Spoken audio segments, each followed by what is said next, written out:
Olá, nesse mês de janeiro, a gente está aproveitando e trazendo pessoas para conversar sobre alguns conceitos novos que começam a ser exercitados no agronegócio brasileiro e que logo, logo vão chegar no leite. Como a gente está querendo entender o que está acontecendo nesse ambiente cada vez mais dinâmico, que é o agro brasileiro, nós vamos então ter a oportunidade aqui de conversar com Marcelo Morandi sobre questões ambientais e como fazer dinheiro com questões ambientais. E também vamos ter a oportunidade de conhecer uma das finalistas do Ideas for Milk, e nós vamos começar por aí. Nós vamos começar pelo Leite 4.0.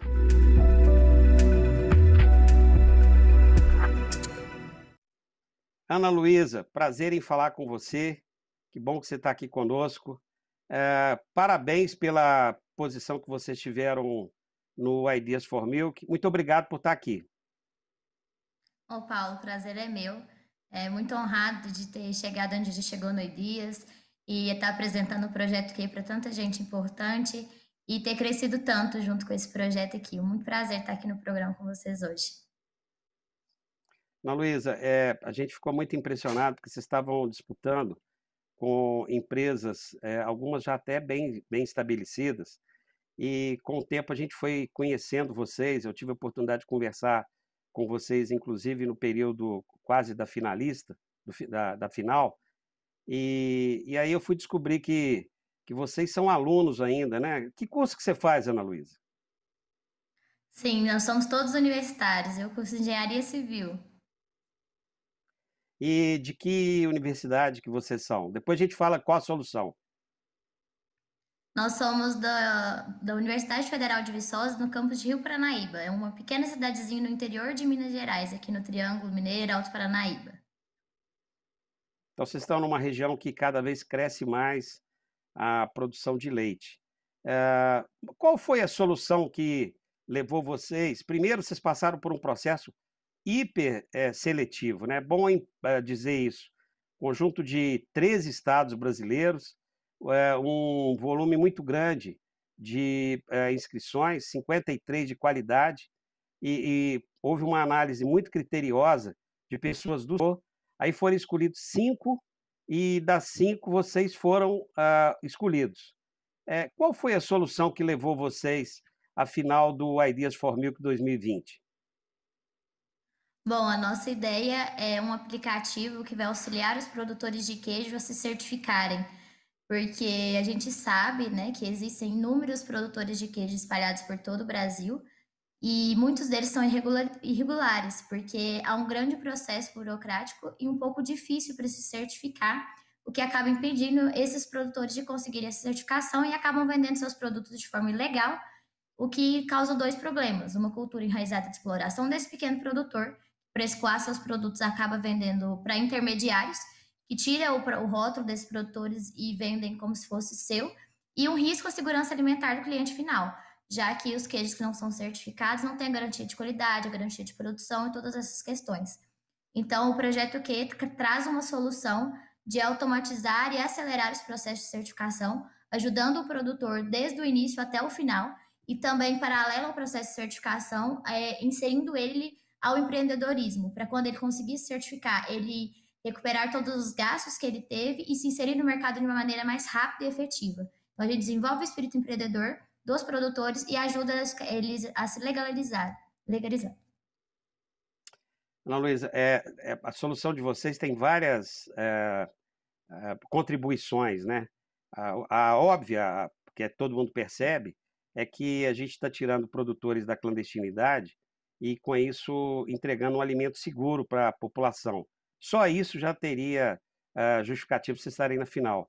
Mas tem outras características, né? Vocês conseguem fazer com que o produtor esteja dentro da legalidade, e aí aumenta a possibilidade de comercialização. Então, tem também uma pegada econômica no processo. Mas tem uma terceira que eu acho muito interessante, que eu acho que fica um pouco desapercebida, que é a social, e vocês estão trazendo uma solução que pode ser utilizada por outros mecanismos do agro brasileiro, principalmente do leite, que é a transferência de tecnologia de maneira digital. É isso que eu estou entendendo que vocês fazem. Eu queria que você descrevesse para mim uma operação, quer dizer, eu sou produtor de queijo, o meu queijo todo mundo fala que é muito bom, eu vendo na feira livre, de maneira clandestina, mas eu estou querendo vender esse queijo, eu produzo muito pouco leite, eu quero ter um valor maior pelo meu litro de leite, e como é que eu faço? Como é que vocês me ajudam a entrar na legalidade e a ter uma condição de vida melhor? Bom, a gente acompanha o produtor em todas as etapas, né? Então, você é um produtor, você já vende, você tem sua produção diária, todas as questões, você já tem onde você produz. Então, o projeto vai lá na raiz do seu problema. Você é clandestino, por quê? Então, porque eu não tenho as condições hoje para fazer, porque minha queijo era isso, eu não regularizo isso. Então, a primeira coisa que a gente vai trabalhar com esse produtor para conseguir a sua certificação, ele aumentar o valor agregado do seu produto junto com a qualidade. Porque não adianta também ele querer se certificar, todas essas questões, e ele não vê o valor que tem o seu produto. Então a gente vai conhecer como está a sua queijaria, como que são seus processos, como tudo é feito, como é sua maneira de venda. Você já precificou o seu produto, você sabe realmente o quanto vale o seu produto. E com conversas, bate-papo por meio de planilhas, e falando principalmente que a gente acha muito importante, que é a língua do produtor, a gente vai traduzindo e trabalhando todos esses pequenos detalhes. Por que a língua do produtor? Você é um produtor lá bem pequeno, lá do interior, que não tem muito, tem acesso à tecnologia, mas não sabe muito bem como lidar. Como que eu vou entrar nesse aplicativo e lidar com isso? Então, o aplicativo está ali, todo demonstrativo, todo passo a passo detalhado, e é um canal muito direto, sabe? É como se a gente estivesse aqui, frente a frente, conversando por meio da tecnologia, e durante todos esses passos a gente vai te ajudar. A gente entrega para você as plantas das queijarias, que se você fosse buscar, por exemplo, no valor de mercado para construir seria muito alto, e te guia como conseguir isso. Com questão da qualidade, a gente vai te ajudar a fazer as análises microbiológicas, adequar as condições sanitárias, melhorar o seu produto. Um exemplo que a gente gosta muito de dar, que eu acho assim, que é muito significativo para a gente, é o nosso primeiro produtor que a gente já trabalhou. Quando a gente chegou lá na fazenda, ele trabalhava só com queijo Minas artesanal. Hoje ele tem um leque com mais de assim, 10 produtos diferentes. Então, a gente, além de aumentar o valor agregado, que antes ele vendia um produto a R$ 10, hoje ele consegue vender um queijo maturado a R$ 30 depois do projeto, ele viu o seu valor e ele viu quantas outras possibilidades ele tem e o quanto o mercado dele pode ser grande a partir do momento que ele entende o valor que tem o seu produto e a sua história. Porque não é só um queijo, não é só um leite, não é só uma produção. É uma cultura que é passada de tradição em tradição e de várias gerações e que acabam se perdendo por essa desvalorização, por essa clandestinidade. Então, a gente está assim, desde o início, a cada etapa, a cada processo, a gente busca valorizar esse produtor e mostrar para ele que ele é capaz, que é possível e que é possível ele mudar todas as abas da vida dele e da sua produção a partir da certificação e do empoderamento mesmo dessas famílias. Eu vou pedir para você ser bem ágil agora nas respostas, porque a gente está estourando o tempo, mas tem duas perguntas fundamentais. A primeira é o seguinte: quem dá o suporte técnico para o trabalho de vocês? Porque vocês são estudantes ainda, né? Tem professor atuando, tem órgão de governo apoiando? A gente tem duas professoras conselheiras da faculdade, a professora Raquel e a professora Virgínia. A gente tem o apoio também da universidade e a gente trabalha junto com a Emater. A Emater aqui da região trabalha junto com a gente, dá todo o suporte técnico necessário para esse processo de certificações. Hoje o nosso contato dentro da Emater, ela chama Mara, e tudo que a gente precisa, a gente conversa, dialoga e a gente troca informações sobre fazendas e todo o processo de certificação. E apoio financeiro, vocês têm algum? O apoio financeiro hoje em dia é através de editais. A gente participa de editais, de competição e vai buscando esse valor para ajudar essas questões com isso. E a gente realiza feiras também, como o Festival do Quê, onde é um festival que todas as barracas vendem alimentos a partir dos queijos dos nossos produtores, eventos de dia de campo. Dessa forma, a gente vai juntando dinheiro para ajudar no projeto. Mas agora a gente está buscando financiadores para investir no nosso aplicativo e a gente tornar esse projeto escalável e ajudar cada vez mais. É isso que a gente espera que aconteça, porque o trabalho de vocês é muito importante. Teve gente que me mandou mensagens, dizendo: "Ah, que pena, eu queria que eles ganhassem". Então vocês estão despertando um carinho muito grande, e a importância social, econômica e a importância da inserção do produtor com alimento, saudável, é algo que eu tenho certeza vai fazer com que vocês encontrem financiadores públicos e privados. É isso que eu torço para vocês. Feliz 2021. Um grande abraço, viu, Ana Luísa? Um abraço a todos da equipe. Muito obrigada, Paulo, mais uma vez pela oportunidade, por nos receber aqui. O projeto QI está de portas abertas para quem quiser nos conhecer melhor e quiser conversar. Feliz 2021 para todo mundo e muito obrigada, gente.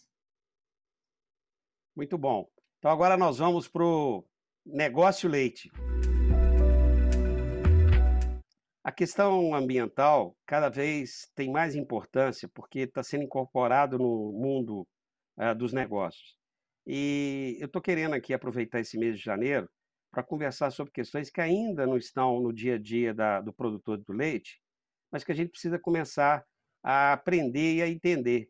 Então, por isso que hoje a gente está recebendo aqui o Marcelo Morandi, chefe-geral da Embrapa Meio Ambiente. Marcelo, muito obrigado por ter vindo.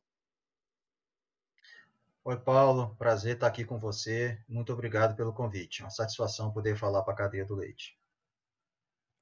Marcelo, você sabe que a primeira atividade nossa aqui é pedir a pessoa para se apresentar. A gente está ávido por conhecer você. Quem é Marcelo Morandi? Tá bom, Paulo. Bom, eu nasci aí relativamente perto de vocês. Eu nasci no norte do estado do Rio de Janeiro, em Itaperuna. Quando eu era criança, era uma importante bacia leiteira, aquela região lá de Itaperuna. E aí eu fiz agronomia em Viçosa e me especializei na questão de sanidade vegetal. E desde 2000, 2001, eu trabalho com essa questão ambiental ligada à agricultura na Embrapa Meio Ambiente. Que fica no estado de São Paulo, não é isso? Estado de São Paulo, em Jaguariúna. Perfeito. Então, Marcelo, eu queria, antes de mais nada, eu vou te falar assim, o que me motivou a te convidar foi quando eu vi na imprensa o fato do Brasil pela primeira vez, isso é um fato histórico, tem que ser conhecido. A gente está com bônus, né? Bônus, green bonds, eu acho que é isso que vocês chamam, sendo comercializado na Bolsa de Valores brasileira. Quer dizer, já tá sendo precificada a captura de carbono. Mas antes da gente chegar nisso, eu queria que a gente tivesse uma trajetória entendendo alguns conceitos. O que é essa história de economia circular? Eu, quando fiz economia, Marcelo, a economia não era nem quadrada, nem era redonda. Agora tem economia circular, o que que é isso? Paulo, tem várias definições aí que a gente pode na literatura, falando o que é economia circular.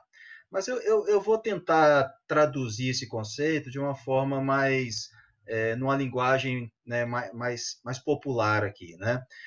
Mais ou menos se eu quiser resolver o trânsito na Avenida Paulista, em São Paulo, e eu ficar ali no meio da avenida, na frente do prédio da Fiesp, ali na frente do museu, e tentando ver tudo o que acontece de um lado e de outro da rua. Eu consigo enxergar uma ponta, consigo enxergar a outra da rua. Sei de onde está vindo o carro e para onde está indo. Mas eu não consigo ver o que acontece ao redor disso. Se eu subir no prédio e olhar por cima, eu vou continuar vendo a Paulista, eu vou continuar vendo as duas pontas dela e vou ver o que acontece no entorno. A economia circular é mais ou menos isso. Se eu quero melhorar o meu processo, eu tenho que olhar para além do meu processo, eu tenho que entender que o meu processo faz parte de um todo maior. E para eu sou uma peça que eu não sou nem o início nem o fim, eu estou num círculo, e aonde tudo que eu faço tem influência para frente e tem influência para trás e até mesmo entrando e saindo desse ciclo. Né? Então, assim, de uma forma bem genérica, né, dando uma definição, que depois a gente pode trabalhar isso dentro da agricultura. Então, Marcelo, se a gente for pegar aí o modelo industrial padrão que o Ford criou, ele criou a linha de montagem. Então, como é que é o processo que a gente está acostumado a ver? Você reúne os insumos e aí coloca num processo produtivo e lá na frente você tem um produto. Esse produto pode ir para o consumidor ou ele pode ir para outra empresa, né?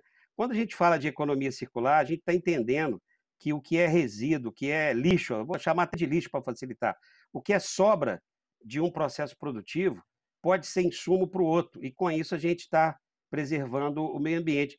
Você concorda que pode ser mais ou menos assim a interpretação para a gente ir para a agricultura? É isso mesmo, Paulo. Então, tudo aquilo que eu produzo são, na verdade, mais do que resíduos, são coprodutos, que certamente é insumo Exatamente. para alguma outra atividade produtiva. Então, às vezes, quando eu quero enxergar o meu processo e falar que eu quero avaliar no meu processo, que eu quero trabalhar dentro de uma economia circular, eu tenho que me preocupar, por exemplo, que eu estou usando no produtivo e depois que eu vendi o meu produto, qual vai ser o destino do produto também. Né? Então, é uma cadeia realmente circular. E daí vem, né, esse conceito da economia circular. E é essa preocupação exatamente de transformar desperdícios em novos produtos, em novas possibilidades. É claro que isso é igual felicidade, né? Economia circular é uma coisa que você procura, não está pronta. A gente continua gerando resíduo. E o consumidor pressionando para que a gente não gere resíduo.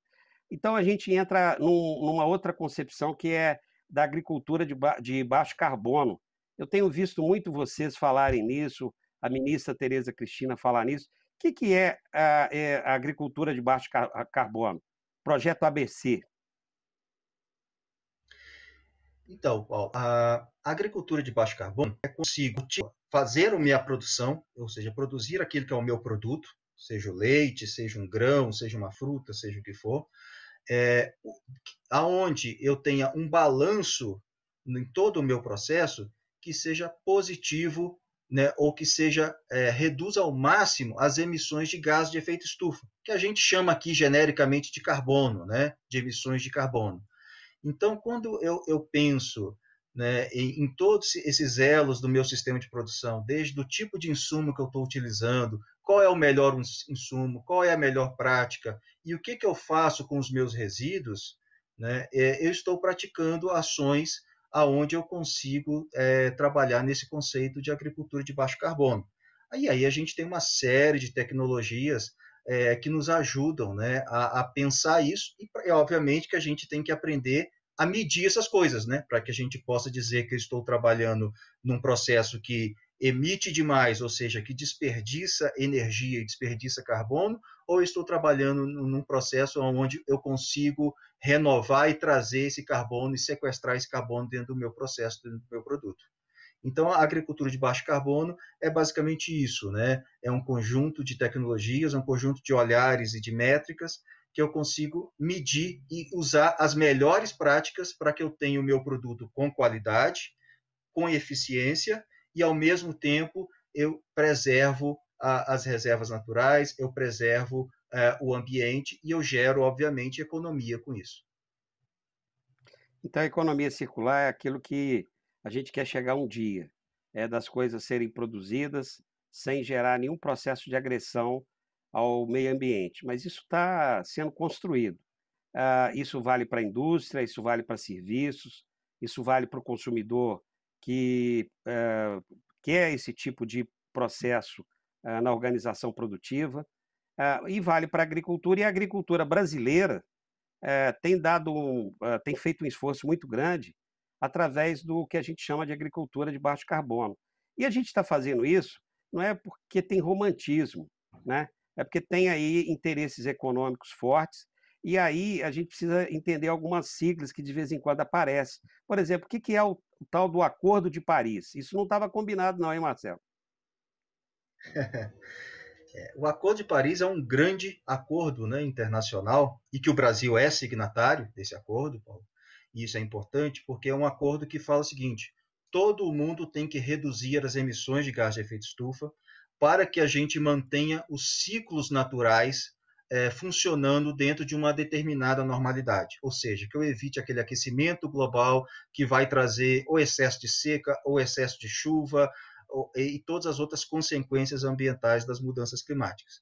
E dentro desse Acordo de Paris, cada país estabeleceu para si um conjunto de metas aonde dentro daquelas cadeias produtivas, seja industriais, seja agrícolas, de transporte, de todas as cadeias de produção de energia, por exemplo, aonde ele poderia reduzir as emissões, usar menos recursos não renováveis e ampliar o uso de recursos renováveis.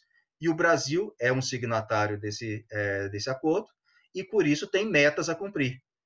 E no nosso caso aqui, a gente estabeleceu metas para o setor energia, para o setor transporte, para o setor agropecuário. Então, a ONU se reúne, todo mundo reconhece que está aquecendo, a gente precisa fazer um esforço para reduzir o processo de aquecimento global, e o Brasil é signatário, aceita, e na agricultura a gente então está se estruturando, e aí na medida em que tem que reduzir essa velocidade, a gente começa a ter a concepção de mercado, né? O que é mercado? Mercado só existe quando você tem oferta e demanda. Significa dizer que tem gente que gera destruição do planeta. Quando eu falo gente, na verdade são empresas, né? As empresas, no seu processo produtivo, impactam o planeta e tem outros processos que reduzem esse impacto. E a maneira de a gente fazer isso, olha, se tem uma coisa que o ser humano evoluiu e fez bem, é criar mercados. Eu não estou aqui fazendo apologia do mercado, não, porque o Estado é fundamental, mas conseguir juntar quem está demandando e quem está ofertando, através do arcabouço institucional que o Estado faz, ou que o conjunto de Estados fizeram no Acordo de Paris, é algo que leva a uma coisa que a gente também ouve falar muito, e eu não sei o que é. O que é esse tal de mercado de carbono? Certo. O mercado de carbono foi uma forma, né, que está sendo construída, né, ainda. Existem vários mercados aí se estruturando, exatamente para valorizar essas práticas de baixa emissão. E aí, Paulo, a gente pode ir por três caminhos, basicamente. Um é taxação. Então, eu vou lá e falo assim, você tem uma atividade muito poluidora, eu vou taxar o seu produto, eu vou cobrar um imposto para te desmotivar a emitir mais. Outra forma são os controles e comandos, ou seja, eu proíbo algumas ações, né, eu puno algumas ações poluidoras e também tento reduzir as emissões de carbono.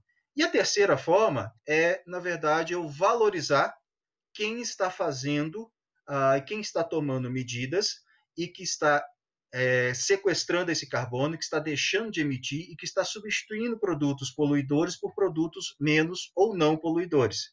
E aí que entra o mercado de carbono. Ou seja, se eu estou produzindo um benefício, que a gente está chamando aqui de carbono, que a gente poderia comparar ele a um produto, esse produto pode ser precificado, pode ser vendido, pode ser valorizado, e com isso gerar recursos para o próprio investimento na melhoria do seu processo de produção. Então, o mercado de carbono é uma forma de eu pagar por uma externalidade que um processo produtivo está criando, nessa forma que a gente está chamando de redução de emissões de gás de efeito estufa e, simplificadamente, chamando de mercado de carbono. A gente está com o tempo aqui estouradíssimo, mas nós precisamos exercitar isso. A gente só tem mais 3 minutos. A gente precisa entender quem assim, porque como é que é isso? Assim, 700 milhões de reais foram negociados esse ano, é o primeiro ano, na Bolsa de Valores brasileira, na 3B. Quem é que comprou isso e quem é que ficou com esses 700 milhões? É o primeiro ano e a gente tem aí uma trajetória muito interessante que a gente precisa acompanhar. Você está falando do RenovaBio, né? O RenovaBio é uma política nacional de biocombustíveis que criou um mercado de carbono para o combustível renovável. O combustível renovável aqui todo mundo já conhece ele há muito tempo. É o etanol, o biodiesel e agora tem o biometano, que é um pouco mais novo, né? Que muita gente ainda não conhece. Mas esses três biocombustíveis, eles já fazem parte da nossa matriz de transporte e eles são tecnologias extremamente importantes para reduzir as emissões de gás de efeito estufa dos combustíveis fósseis, gasolina e o diesel, né, principalmente aí.